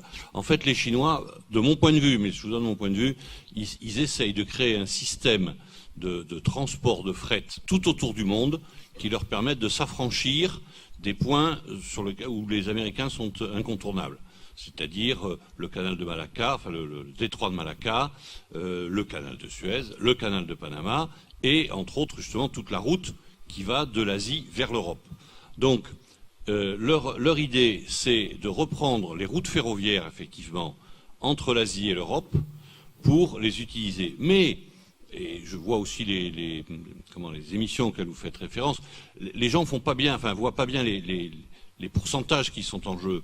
Un train qui part d'Asie vers l'Europe, c'est 90 EVP, donc c'est 45 containers par train. Il y en a aujourd'hui une vingtaine par semaine. Autrement dit, au total de ce qui part de l'Asie vers l'Europe, c'est grosso modo la cale à vent d'un grand porte-container. Pas plus que ça, voyez. Et finalement, donc si vous voulez, c'est vrai qu'on en parle beaucoup par rapport à ce que ça représente, et c'est impressionnant d'un certain côté, mais c'est quand même relativement faible en trafic. D'autre part, ces trains, alors les gens disent ils mettent 15 jours, ouais, ils mettent 15 jours, sauf qu'il y a 7 jours au départ où il faut attendre les papiers, les machins, etc. Et puis il y a quand même 4 jours à l'arrivée, donc c'est du 23 jours. 23 jours contre 40 à 43 en maritime. Bon, et puis 4 à 6 jours en avion, parce qu'on dit l'avion il va très vite, c'est vrai, mais entre le temps de préparation à l'aéroport, le temps de déchargement, etc., on est entre 4 et 6 jours. Donc finalement, le train, la fameuse route de la soie, elle est en concurrence beaucoup plus avec l'avion qu'avec le bateau. Vous voyez, déjà. D'autre part, elle est valable dans les deux sens, parce qu'il y a des trafics qui vont d'Asie vers l'Europe, et ça c'est les Français essentiellement, un peu les Espagnols quand ils peuvent, mais ils sont déjà bien loin quand même, bien loin en termes géographiques pour pouvoir être servis, qui remplissent ces trains. Au retour de l'Europe vers l'Asie, parce qu'il faut bien les ramener, les containers, les locomotives, etc., et les wagons, et au retour, ce sont les Allemands qui se servent de ces trains pour amener sur place essentiellement des pièces mécaniques, particulièrement des pièces de voiture, parce que ça leur permet de les ramener avec un ça y est, là, censure. Ah, voilà, c'est bon. et donc, les pièces sont ramenées dans des délais qui sont très précis, et ça leur permet de faire, entre guillemets, du just-in-time pour livrer leurs usines là-bas. Alors, au dernier point, si vous permettez, effectivement, en plus, nous, on voit simplement le trajet de l'Asie vers l'Europe. Mais ce trajet, il traverse tous les pays en ce temps, vous savez, Turkménistan, Tadjikistan, etc., etc. Et les Chinois ont très envie de pouvoir faire du trafic pour des matières premières, donc pas pour des containers, pour du vrac, avec ces pays, pour ramener vers la Chine les matières premières dont ils ont besoin. Dernier point, on peut dire d'un certain côté, malheureusement, les positions que l'Europe, particulièrement la France, a prises vis-à-vis des Russes, fait que les Russes se sont tournés vers les Chinois. Et qu'effectivement, les Russes, qui jusqu'à maintenant étaient assez opposés à ça, ont autorisé les Chinois à implanter tout au long, alors là c'est le transsibérien, c'est pas la route de la soie en tant que telle, puisqu'il y a plusieurs voies, il y a 4 voies différentes qui font la route de la soie qu'on connaît sous le projet au bord, autoriser donc les Chinois à implanter des zones logistiques et des zones industrielles pour que les Chinois puissent produire plus proche de l'Europe que ce qui se fait aujourd'hui. Donc c'est un projet qui est extrêmement complexe. Tant qu'on y est à propos des Russes, et puisqu'on est quand même à des 10, 15, 20, 30 ans, le passage par le nord, la fonte des glaces, ça change rien à la donnée géopolitique du trafic de conteneurs. Ça peut changer quelque chose, sauf que pour l'instant, oui, bien sûr. Le problème, c'est que pour l'instant, il y a encore des glaces au moins une partie de l'année, et que donc ce ne seront pas pour l'instant, on n'envisage pas dans les 15-20 ans qui viennent, que ce soit des routes qui soient qui soit traçable en permanence, sauf peut-être pour certains produits comme justement le gaz, puisque vous avez vu que le Christian de Margerie, premier méthanier, Christophe de Margerie, Christian c'est un copain, c'est autre chose. Bref, c'est le premier méthanier brise-glace qui fonctionne justement sur un projet qui... Alors ça existe, mais ça nécessite aussi que les Russes remettent en état ou tout au moins construisent d'autres brise-glaces, et vous savez qu'ils avaient 11 brise-glaces nucléaires, qu'il n'y en a plus guère que 5 qui fonctionnent en permanence. Voilà. Monsieur, il nous reste encore un quart d'heure, donc je vous en prie, si on peut vous amener votre... je vous en prie. Oui, on passe allègrement, là je me noie dans les impacts locaux, les impacts globaux, enfin je suis totalement débordé. Bon, je vous en prie. Bonsoir, je m'appelle Damien de Kester. Je suis citoyen. J'habite un village qui s'appelle Speaker. Ça, anciennement, il paraît que ça voulait dire grenier à grains. Et aujourd'hui, quand on est sur la 16, ça s'appelle Port 3008-4000. Donc, ma réflexion, c'est d'abord tout à l'heure, je suis mauvais en calcul, hein, donc je ne vais pas faire mon malin, je me suis peut-être trompé, mais vous avez évoqué un chiffre, un nombre de camions, et en faisant avec mon téléphone portable, c'est bien pratique, on fait une division, et ça faisait à peu près un camion, ouais, par bateau peut-être. Donc ça faisait à peu près un camion par minute, sur 24 heures. Et après, vous disiez que ça représentait 2%, puisqu'il y a le changement. Donc si je fais encore le calcul, ça veut dire qu'actuellement, ou alors le 100%, ça fait à peu près 50 camions par minute, c'est-à-dire que ça sera à peu près notre rythme d'aujourd'hui. Or, ce n'est pas le cas. Donc je crois que les 2%, ils sont pas tout à fait justes. Ce que je voudrais ajouter aussi, c'est qu'il n'y a pas que des camions, c'est qu'entre deux, il y a des voitures. Et en parlant des voitures, il y a des gens qui doivent aller au port et c'est aussi un trafic transversal. Ce qui doit rejoindre, c'est pas ces 16 000, mais disons ces 5 000 emplois locaux. Donc il y a aussi toute une circulation qui traverse le territoire et qui emprunte aussi l'autoroute, qui sera peut-être élargie, je ne sais pas. Bref, en tout cas, la réflexion que j'avais à peu près par rapport à la première partie, parce que je vais aussi la placer, c'est que ça a déjà été dit, hein, mais c'est-à-dire que c'est toujours un peu la politique du bulldozer, quoi. C'est Al Gore qui disait ça dans un film, il comparait une pelle, le travail du paysan avant, ou des chantiers, les constructeurs de cathédrales. Aujourd'hui, c'est des bulldozers. Donc je crois qu'il faut y aller aussi mollo. Parce que cette histoire de concurrence, on va reprendre des parts de marché au port du Nord, on est bien d'accord, mais madame le disait tout à l'heure, là-bas, eux, ils vont perdre des parts de marché alors. Ou alors, ça veut dire qu'ici, on mourrait de faim et 1 900 000 boîtes en plus, c'est qu'on en avait besoin. Or, je trouve qu'on meurt pas de faim, on est tous bien habillés, on a justement un portable dans la poche, donc ça a l'air d'aller. Ça veut dire que ce marché qui arrive dans le port de Dunkerque, il est fait pour dépasser les frontières, ou pour nous créer du besoin. Et je pense que justement, il faut se calmer un peu là. Soit on va bouffer le travail, on va bouffer le Havre, on va bouffer Anvers, mais c'est quand même beaucoup de boîtes à circuler pour tout ça. Quand je sors de mon village 3008-4000, le matin, on attend longtemps maintenant parce qu'il y a beaucoup de voitures qui au stop, malgré que ce soit un village. Quand j'arrive au rond-point d'Auchan à la Linière, un petit peu avant, là on passe plus le samedi. On attend, il y a des bouchons sous les rails. Il y a quand même un problème vraiment de circulation. Il n'y a pas que les boîtes qui doivent arriver. Ce que je voudrais dire, c'est que cette concurrence, bien sûr que tout le monde peut exister, mais on le voit dans les hypermarchés, il y a un grand Auchan tout près, il veut s'étendre jusqu'au lac de Grande-Synthe. Et aujourd'hui, on a un projet de Lidl, il paraît, qui serait au niveau linéaire, à la Linière à Grande-Synthe. C'est-à-dire qu'on en demande toujours plus, et pourtant on en a déjà bien assez. Donc c'est une histoire de se bouffer la gueule entre nous. C'est-à-dire qu'on va bouffer de la part à l'autre. Et ça, on démolit quand même vraiment le territoire pour ça. Le territoire dunkerquois, il est démoli. Une petite dernière réflexion qui va vous faire pleurer. Hein. Mais ça date d'il y a à peu près il y a 15 ans, quand ma fille était petite. Et comme on n'a pas de forêt, le week-end, ce qu'on fait, on va à la piscine. Donc je partais de Speaker, je prenais ma petite voiture et on prenait la RN1 quand elle n'était pas encore trouvée par le port. Et elle a été toute gamine, elle était sur son siège auto à l'arrière. Je vois encore ses petites chaussures horizontales comme ça. Et elle voyait tout ça. Je la voyais regarder par la fenêtre. Et je disais, bon Dieu, c'est dur, quoi. Il n'y a pas un arbre, c'est pas des vaches, c'est pas des hérissons, mais c'est des Total, c'est des éoliennes, c'est des Auchan, c'est de l'aluminium Dunkerque. Après, on approche, c'est une centrale nucléaire. Je dis, putain, le paysage, il est dur. Pourquoi on a tout ça? Conclure votre témoignage. Ouais. C'est bon? Donc c'est tout, mais je vous ai fait pleurer, j'espère. Écoutez, non, mais bon, on va essayer de résister. Alors, oui, madame, vous vouliez intervenir, je vous en prie. Oui.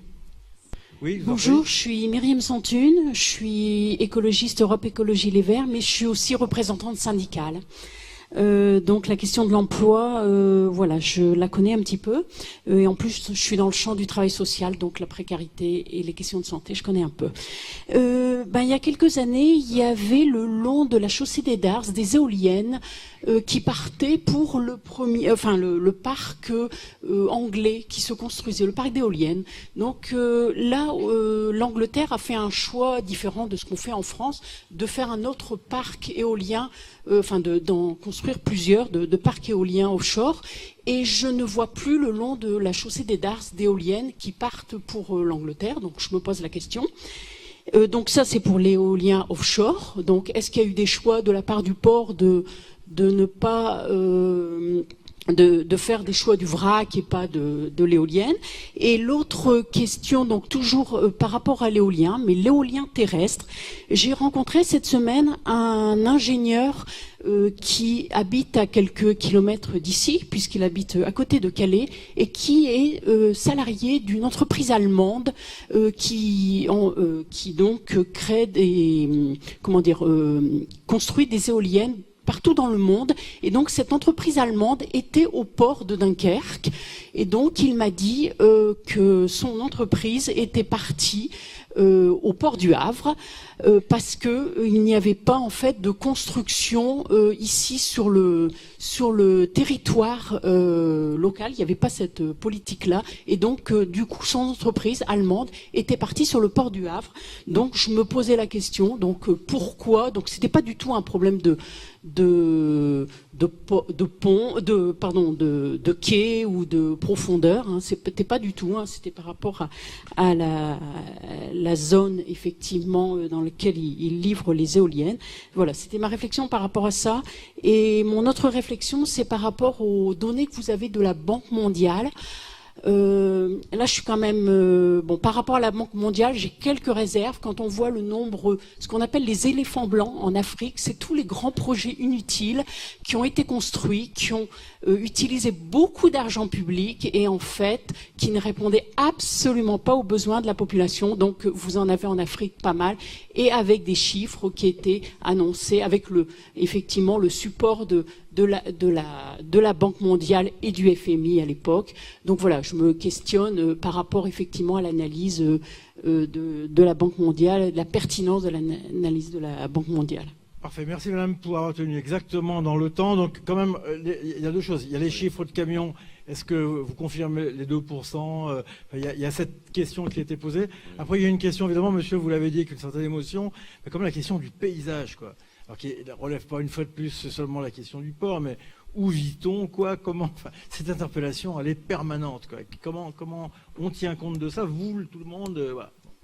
Je vous en prie, c'est monsieur Leboeuf, je sais pas, comme vous voulez. Alors, en termes de voirie, il faut prendre dans votre calcul, alors on peut faire les calculs dans le détail, mais je crois que vous n'avez pas tenu compte des voitures. En fait, quand on parle de 2%, on prend en compte tous les véhicules qui circulent sur l'autoroute.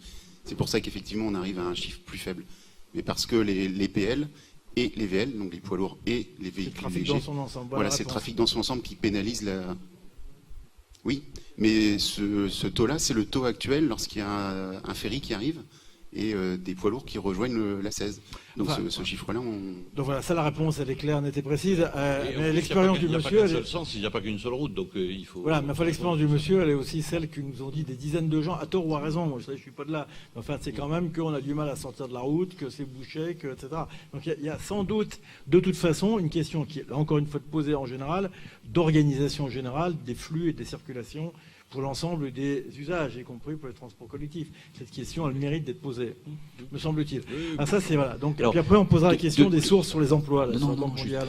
Alors, deuxième question sur le paysage et sur l'importance de ce que vous voyez, de ce que vous sentez, vous ressentez le territoire. Il y a deux choses qui me paraissent vraiment fondamentales sur lesquelles on travaille depuis des années, le port et la communauté urbaine. C'est d'une part, c'est qu'on a une convention commune sur les plantations autour du port. On a plus d'une centaine d'hectares qui sont gérés conjointement sur des plantations. Alors c'est vrai que quand vous longez la RN 316 ou la RD 601, les plantations elles sont pas là. Mais si vous allez à côté de Mardic, si vous allez le long de la route de la Maison Blanche, si vous allez du côté au-delà d'Aluminium Dunkerque, vous verrez qu'il y a un énorme effort de plantation qui a été fait. Et nous entretenons ces plantations de façon conjointe entre la communauté urbaine et le port. Alors, le territoire est tellement immense qu'effectivement, on ne se rend peut-être pas compte des efforts qui ont été faits, mais il faut savoir qu'à l'origine, ce territoire, il était entièrement agricole. C'est-à-dire qu'il y a des arbres, vous n'en aviez aucun. Ça, c'est le premier point. Le deuxième point, c'est la carte que vous avez à la page 99 du DMO. C'est ce qu'on a appelé le schéma directeur du patrimoine naturel. Le schéma directeur, c'est la constitution par le port d'un réseau de plantations, de zones vertes, de zones humides, de couloirs de biodiversité, etc., qui va se faire au fur et à mesure de l'aménagement du port. On en a fait le long du barreau de Saint-Georges, puisque ça a été inauguré à l'été 2014. Et vous avez un grand couloir, en fait, que vous voyez. D'ailleurs, quand vous voyez des photos aériennes, vous voyez, on voit Dunkerque dessus. Hein. Vous avez des prairies humides, vous avez des plantations, vous avez plein de choses qui sont en train de se construire. Mais c'est vrai que quand vous regardez la plaine agricole, vous vous rendez pas compte de ces points-là, parce qu'ils sont pas saillants à ce stade, parce qu'ils sont pas encore complètement arrivés à maturité. Donc ça, et ces corridors-là, ce travail-là environnemental, c'est 1000 hectares à terme sur la totalité du territoire du port. 1000 hectares, quand le port sera entièrement aménagé. Donc vous voyez que l'effort fait par le port, il est très très important. Sur l'éolien, alors madame, vous avez raison, depuis 2009, la dernière opération de montage d'éoliennes offshore, c'est le champ du Tanet, qu'on a fait avec un opérateur danois, et nous avons servi de base arrière pour le montage des éoliennes qui sont après parties et qui ont été posées en face du Tanet, hein, juste dans l'estuaire de la Tamise. On aimerait bien en avoir d'autres, des projets comme ça. Si Siemens et Areva sont partis au Havre, alors tant mieux pour le Havre, tant pis pour Dunkerque. Il faut savoir qu'avec Damien Carême, qui est à côté de vous, on a travaillé pour que le champ éolien de Dunkerque sorte le plus rapidement possible. Et pourtant, il n'est pas sur le territoire du port, il n'est pas dans la circonscription, et on a tout fait, et on fait tout encore pour que l'appel d'offres, dont les offres sont prévues d'être remises au mois de mars 2018, nous donne une bonne réponse pour qu'on ait le plus rapidement possible un champ éolien offshore à Dunkerque.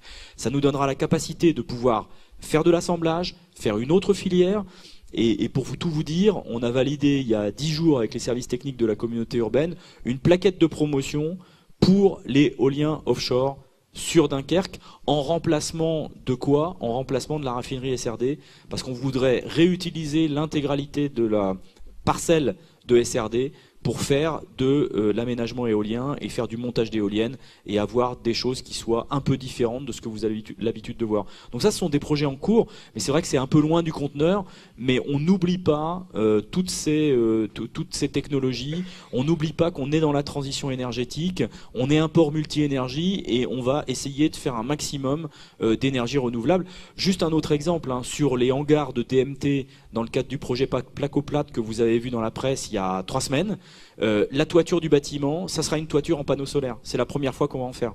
Voilà. Il y a une multitude d'exemples. On essaye d'en faire le maximum. Peut-être qu'on va pas assez vite, mais en tout cas, je peux vous dire qu'on dépense beaucoup d'énergie pour essayer de faire en sorte que tous ces projets sortent. Et puis, comme le disait Monsieur Archimbaud, ces projets, si vous voulez, ils dépendent aussi de beaucoup d'autres gens. Moi, ça a été une de mes premières déceptions en tant que président à l'époque, c'était du conseil d'administration du port de Dunkerque, c'est qu'il y avait un très beau champ d'éoliennes qui était prévu au large de Dunkerque. Hein.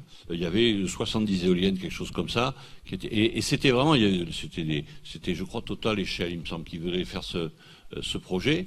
Bon, il a été stoppé. Pourquoi? Parce que le préfet maritime disait ah oui, mais alors le radar du Cap Grinet, il verra plus les bateaux au-delà des éoliennes, et le projet il a été arrêté. Le port y était vraiment pour rien. Et je peux vous garantir que nous on était tout prêts à accueillir toutes les éoliennes qu'on voulait. Donc on n'est pas les seuls malheureusement sur ce champ-là. Et en plus, dès qu'il s'agit d'être en mer, autrement dit dès qu'on dépasse les digues, on n'est plus sur le territoire portuaire. Au passage, je me permets d'ailleurs de déplorer, mais cette fois-ci, le port n'y est pour rien. Donc, qu'on ne me dise pas que. Pourquoi cette fois-ci, Monsieur le Président, cette fois-ci. Mais c'est vrai qu'il y a un petit problème dans le débat public, parce que c'est quand même drôlement saucissonné, quoi.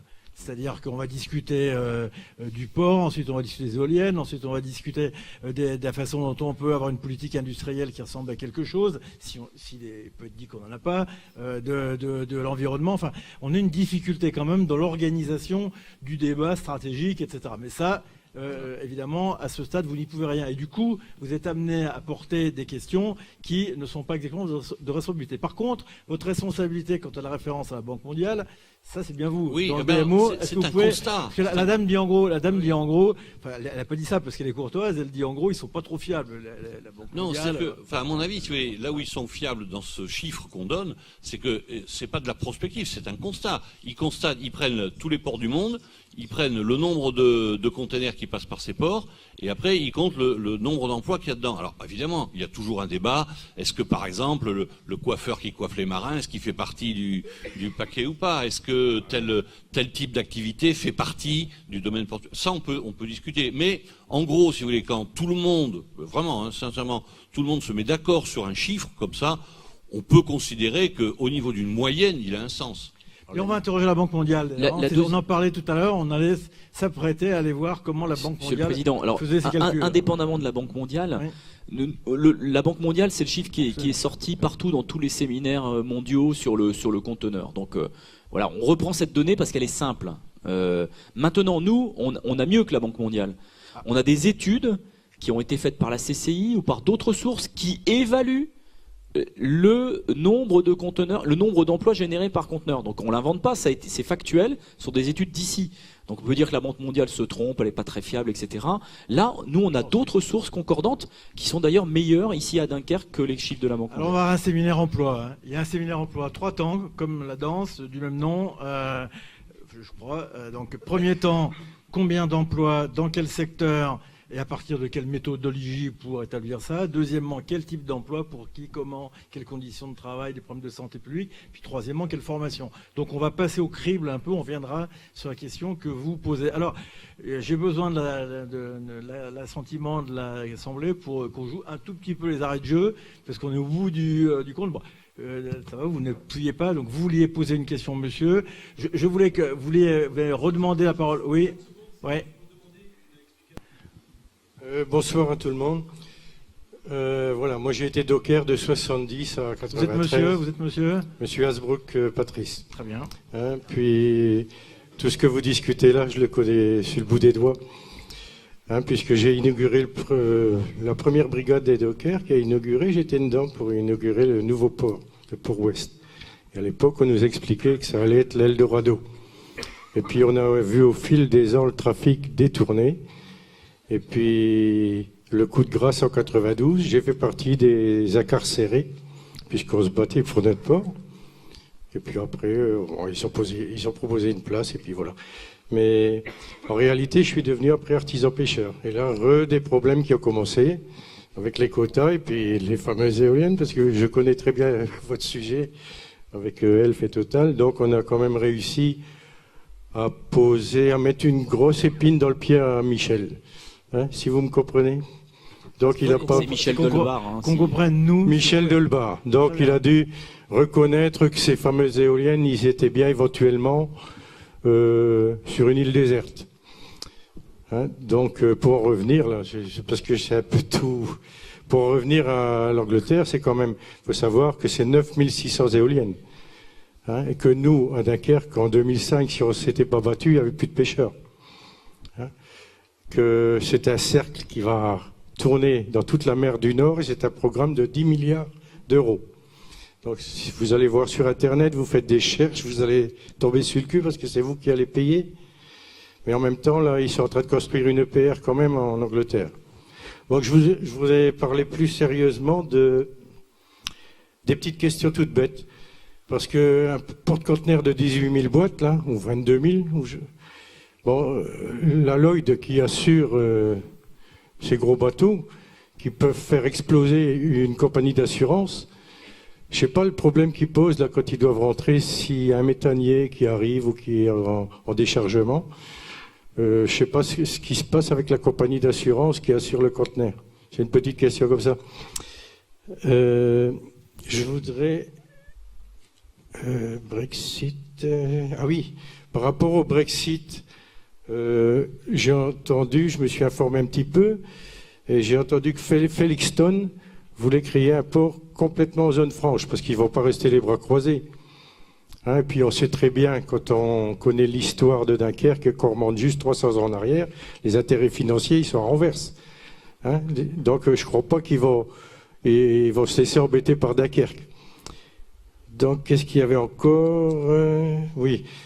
Je vais prendre les 3 premiers ports, Zeebrugge, Anvers, enfin Zeebrugge le compte pour du beurre, puisqu'il fait qu'1 400 000 conteneurs. C'est le premier port mondial de voitures. Mais si je compte même Zeebrugge, Anvers, Rotterdam, c'est à peu près 25 millions de boîtes. On est quand même dans la mondialisation, et je pense que se laisser prendre 1 million ou 2 millions de boîtes, ils ne vont pas se laisser faire.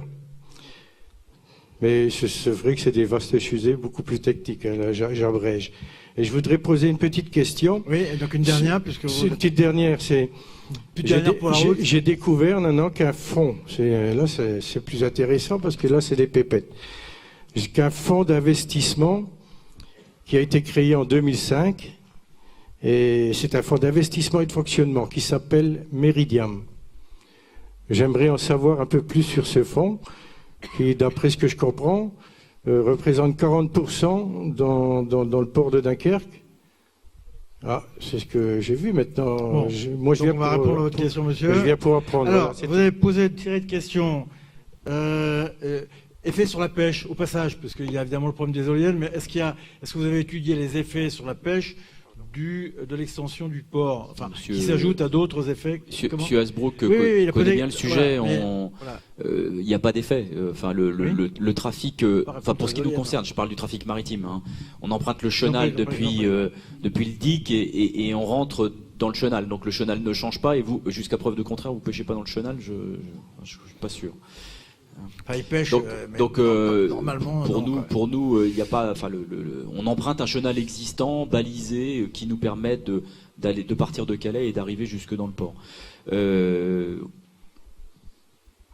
Ça c'est la question de la pêche. Le monsieur il a posé la question du coût des assurances au regard de est-ce que ça freine la taille des bateaux, est-ce qu'on peut dire qu'on a atteint un seuil, je pense que c'est une question. C'est vrai que la valeur des marchandises transportées sur un conteneur, c'est quoi? C'est quelques 2 milliards 3... Aujourd'hui, la valeur transportée sur les bateaux, les plus grands bateaux, on est entre 1,5 milliard et 2 milliards d'euros de cargaison. Mais à ce stade, si les armateurs continuent à en commander des plus en plus gros, c'est qu'ils ont l'assurance des assureurs que les bateaux vont être assurés. Donc là-dessus, pour l'instant, nous, on n'a pas entendu de limite particulière sur l'assurance des cargaisons. Et donc on y est pour finir, et cette fois-ci c'est vraiment fini, le Brexit, un effet sur Dunkerque, pas Dunkerque, est-ce que ça a des effets positifs, négatifs? C'est pas un sujet d'impact local, mais bon... Je vais peut-être laisser monsieur le consul honoraire de Grande-Bretagne répondre sur le sujet, puisqu'il est quand même mieux placé que moi pour en parler. Le Brexit, nous, on pense que c'est une chance. On pense que c'est une chance parce qu'on dispose de places pour pouvoir accueillir. On a un terminal tout neuf. On va construire une extension cette année pour pouvoir stocker des camions complémentaires dans le cadre de notre opération avec le service de contrôle de Lucas Border Force, le service de contrôle des Anglais. Et donc pour nous, ça peut être quelque chose de très positif. En tout cas, c'est comme ça qu'on l'appréhende. Mais je poserai la question à monsieur l'ambassadeur de France en Angleterre que je rencontre vendredi matin. Parfait, donc nous sommes certains que vous n'hésiterez pas à nous... Sauf si c'est... Il y avait une réponse sur Meridiam. Voilà, Meridiam est un fonds d'investissement français qui a investi non pas dans le port de Dunkerque, puisque le port de Dunkerque est un établissement public, et il a investi dans le port de Calais, sur l'investissement de Calais. Voilà, donc il ne sera pas dit ni du bien ni du mal des collègues de Calais. Écoutez, moi je voudrais vous remercier pour votre attention, votre patience, vous dire que vous avez le calendrier du débat public qui évidemment continue. On a eu des questions très nombreuses, très diverses. Vous pouvez les reposer sur le site, de façon à ce que tout le monde, quoi que la transmission soit faite, ait les réponses. Soyez remerciés de votre patience et de la qualité des questions que vous avez posées et des réponses qui ont été fournies. Bonne soirée à vous, à bientôt.